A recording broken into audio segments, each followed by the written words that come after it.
All right, 97.7 Outlaw Radio FM listeners, you already know what time it is. We are live in full effect. We got the one and only West Coast finest award winning. We got Mr. Hooper on the line. How you doing this evening? Man, I'm doing great. Glad to be here. Shout out to all my people in Canada. How you doing tonight, though? I'm doing pretty good, man. I'm doing pretty good. Just kicking back, relaxing, trying to stay safe with this COVID-19 situation going on.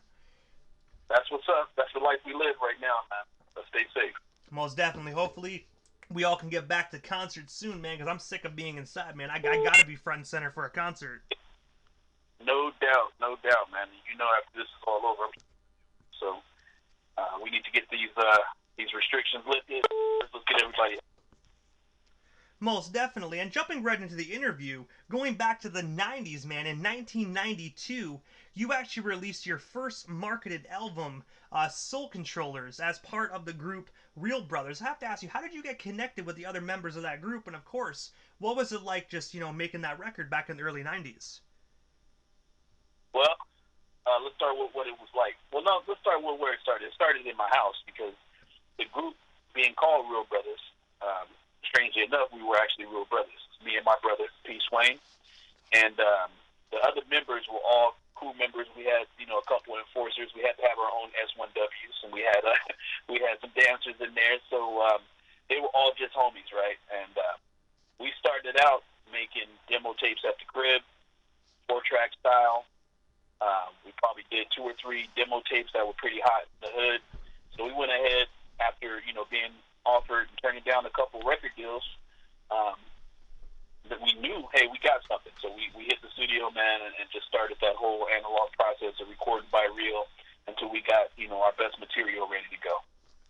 And I gotta say, man, I dug for that record, man, and that record is absolutely phenomenal, man. Do you think down the line, the Soul Controllers will get back together for like a reunion concert after COVID, of course?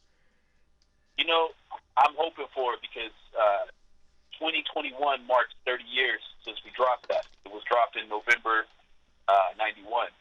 So I'm hoping so. There's been some conversations around it, but at the very least, there will be a special release for the 30-year mark. So be on the lookout for that. Do you guys think you might put together like a special vinyl? Because I do know it's weird. Vinyls are starting to come back. I don't know how long they're going to last, but everyone's all on the vinyl craze right now. Yeah. So, that's the plan. I want to do a limited edition vinyl for it. Keeping it limited. The cassette right now, that's all we dropped back then was a cassette. That bad boy is a serious collector's item right now. So I don't want to flood the market with nothing, but I do want to get, something out there to mark this occasion because it was a big deal in my career. And also, you have done a lot of work with an individual named Mr. P. Chill. I have to ask you, how did you originally get connected with Chill? And of course, you guys have any new projects currently in the works? Well, as far as projects, there's always things in the works. We actually don't live too far away from each other, so his studio and my studio are blocks away from each other.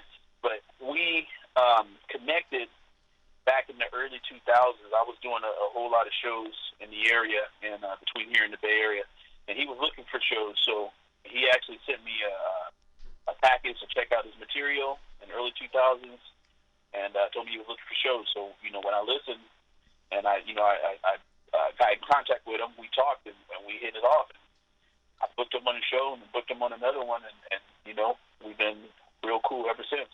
Both of us out there doing our thing. And also, your music has been featured across several media platforms, including a radio commercial, TV show, web series, and also a feature film. I want to ask you, how does it feel to know that your music is heard worldwide, all across the media? Even though it's happened a few times, and I say a few, probably more than a few, but it feels great. It feels great. It's kind of mind blowing. When I see the stats of where the listening is happening. In this day and age, you can actually see those things.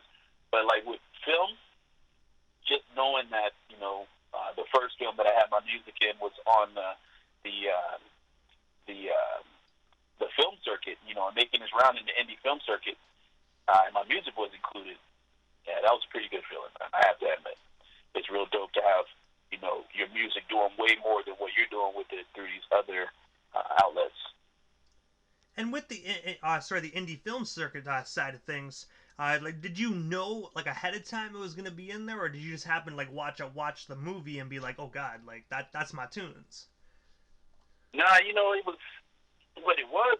I was doing a SAC film festival. I was rocking an after party, and the film is called Clean. It dropped in 2004. There's two movies that dropped in 2004 called Clean, by the way. So you have to look for the one with my homeboy leaning on the limousine. That's the one that my music is in. But I was doing the after party for this film festival, and the winner of the grand prize at the film festival was in the house. The producers, the director, and the actor. And they approached me after my show and was like, look, we have a couple scenes that we've been looking for something like what you do. And that's how it started. And I have to say, that's absolutely extraordinary, you know what I mean? And I didn't know there was actually two movies by the name of Clean, so everybody that is listening, you want to check that out. Make sure you find the one with the limousine. Yeah, it's about a limo driver trying to get his life together, right? So, look for that one. The other one, if you watch the other one, it's got Nick Nolte in it, but you will not hear Mr. Hooper in it. And you were also a 3-time Sammys Award winner for Best Hip Hop Artist from 2005 all the way to 2007. I have to ask you, how does it feel to know that you won that award 3 years in a row? And of course, man, Best Hip Hop Artist of the Year is actually a phenomenal award to have under your belt. Yeah, I mean, it feels pretty good. I went from wondering when the nominations might come, because that's something out of the area that I live in. And once it hit, the wins just kept coming, man. And it was really, really humbling, just knowing, first and foremost, to be nominated is a win for me, right? But to actually win and to have the respect and the praises of my peers as well, in addition to that, it's a really good feeling. And to be now in that Sammys Hall of Fame, it's something that I'm proud of. But definitely not the end of the road. I got more things to accomplish. And speaking of the Hall of Fame, I don't know if this is the same Hall of Fame or not, but in 2008 you were actually inducted into the Sacramento Area Music Hall of Fame. I have to ask you, how does it feel to know that you are a Hall of Fame hip-hop artist? It's dope, man. I mean, you've heard of Brother Lynch, right? Oh, most definitely. Okay, so Brother Lynch was the hip-hop artist to go in prior to me. So to know that that there's few in there, first and foremost, I don't know what it is, but I'm pretty sure it's less than 10 at this point. And we're talking 2008, I went in. And to know that, someone who's done a lot for this area went in prior to me, and I was the next one up. Again, that's dope, man. That's incredible. I'm humbled by it, and I take that and I let that be a little bit more energy in my pack going forward, man. And I gotta say, Brother Lynnchung is a phenomenal hip-hop artist. I had the opportunity to interview him here on the radio station, and he's a really, really cool guy. Like, people need to realize you shouldn't judge people because of their lyrics, because he was a phenomenal guy. Yeah. Yeah, I mean, most definitely. When you listen to the lyrics, that's one thing. A lot of people may listen and say, oh, well, that's not for me. But if you're a true fan of the artistry of hip-hop and lyricism and delivery, one of the most unique deliveries you're going to hear is the brother's dope. And also, in 2014, you actually changed your name from Crazy Ballhead to Mr. Hooper. I have to ask you, how did you get the name Crazy Ballhead? And of course, what made you decide to change your name back in 2014? Well, everybody be looking for a serious answer on Crazy Ballhead, but, all it really boiled down to is when I was a youngster, I had, these dreadlocks on top of my head, and one summer I decided to cut them off. It's hot in Sacramento, and, I'm not a true Rastafarian in that thing, so I cut the dreadlocks off. My girl at the time, who knew I listened to a lot of Bob Marley and had been hearing, this song on repeat in my car all the time, she adopted the nickname Crazy Ballhead for me, which I did not like at all. But she kept at it. She kept at it. And she included the little head rub in it while she would say it and sing it to me. And at a certain point, it just stuck. And, I said, I'm not doing the Real Brothers thing anymore. Maybe it is time for a name change. Crazy Baldhead is good. I just have to change the spelling. I don't want it meaning the same thing as what Bob was singing about because that was a serious subject. But I decided to roll with it, and I rocked that for 20 years. So, did you ask me about why I changed from Crazy Baldhead, though? Yeah. Well, why did you go from Crazy Ballhead to Mr. Hooper? I think 20 years was a good run. I kind of felt like, I capped out as Crazy Baldhead, as strange as that might seem, after the passing of my father. When my father passed away, I said, I don't even know, like, I don't feel the same no more, right? The whole artistry of it all, writing and everything didn't feel the same anymore. So before I could actually, get my passion back, I wrote a song, and it was about my pops. When I got done with that song, I said, maybe it's time for another change, a rebirth. And I actually just took on the family name. And from here on out, I'm rocking in my pops' honor. And anything that I get, props for, any credits that I get, I'm getting it for the fam. So that's what that's all about. Now everybody has to call me Mr. Hooper. And I do want to say quickly, my sincere condolences to yourself and your family over losing your father, man. It's never an easy thing to do. So I want to send my sincere condolences over to you. Much respect, man. I appreciate that. And also, your single Jaw Jackin' actually features Music G of the Underground Army. I have to ask you, how did you get connected with Music G? And of course, what's the story behind that single? So me and Music G connected back in, I believe, 2004. We actually both had never met before that point, but we worked on the same project together. It was a EP that dropped from a Scottish label called New Dawn Records. The EP was called the Drop Zone EP. And we both were on the project, but we were on separate tracks. At a certain point in the promotion of that project, we were asked if we would do a European tour. And we actually met in London. So we met there. Day one, we were tight. Day two, we were tighter. And we've been brothers ever since. We dropped our first track together in 2008 on my album, The Children of Hope. That's under Crazy Baldhead, by the way. But we dropped the first one of our tracks in 2008. That song was called Collide. Just, the East Coast and West Coast colliding because my man's from Queens. And then fast forward to 2020, I hear this beat from one of my homeboys, Joe Deuce. The beat was raw. It was definitely something I wanted to rip over, but it just felt like I needed to get with Music G on this one. So I reached out to him, asked him if he was feeling creative. Muse, of course, was like, yep. So I shot him the beat. 20 minutes later, he shot me his verse. The rest was history. And also, your new EP consists of 6 parts and is called Too High to Get Over. I have to ask you, what is the inspiration behind that EP, and what made you actually decide to do 6 parts? Well, the EP, the inspiration behind it is actually, it was inspired by pain, man. It's what's going on in the world today.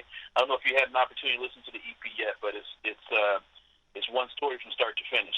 So it's actually a concept that's broken up into 6 parts because there's 6 different feelings in the actual EP. So everything can't be the same. It can't be the same vibe. When you listen to it, you get that, right? Every track, when it comes on, the energy changes, right? But the reason, another reason why it's 6 parts and not more, for instance, is because of the attention span of our listeners these days. I wanted to create something that I know folks, once they start listening to it, because of the content of it, they'll finish it.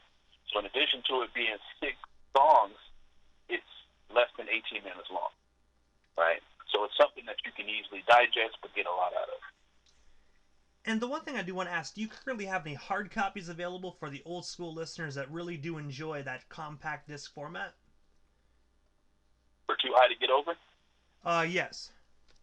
For Too High to Get Over, the disc is on its way. It will be limited edition disc, and then also limited edition vinyl will be on the way. more news on that come December. But definitely want to get some hard copies. I've been approached by it quite a bit. And also in the works, by popular demand and a lot of the feedback that I've been getting, there's a visual to support the EP on its way. So all 6 parts will come to life in a visual of some form. Could be animated, might be live action. Who knows? And I have to ask you, what is next for Mr. Hooper? Like, is there anything I happened to miss during this interview? Anything else you still want to promote? We still have you here live on 97.7 Outlaw Radio FM. Man, it's all about Too High to Get Over right now. If you haven't heard it, you need to hear it. Like I said, start to finish, push play on track number 1 and just let it roll. I guarantee you're going to feel something. I guarantee that you'll go back to it. It's not a 18 minutes and I'm done with it forever. It's probably an 18 minutes and let me play this to somebody else. So right now that's where my focus is. And like I said, could be some live action or animated visual on its way. So really that's next. I have a bunch of collabs coming up. I got more work with Music G on the way. I got more work with Mr. P. Chill, as you mentioned him. I'm also a video director, so I'll be doing some of that work as well with some other artists. So I stay busy. I stay on my grind. And so, Mr. Hooper, this is the time in the interview that I give a chance for the individual that comes on the radio station. Just a chance to give shoutouts to whomever they want to give shoutouts to, but also, of course, your social media handles. That way our listeners can follow you and stay updated everything Mr. Hooper if they're not already doing so. Right. Appreciate that, man. So I kind of shouted a lot of people out already, but, I got to give much love to my fam who all support me from moms on down. So they know how I feel. My man, Joe Deuce, I mentioned him, but I also want to mention my man, Terry Barber Jr., who produced one of the tracks, one of the major tracks on the new EP. And just shout out all my fans, of course, everywhere, including up there in Canada. So much love to everybody.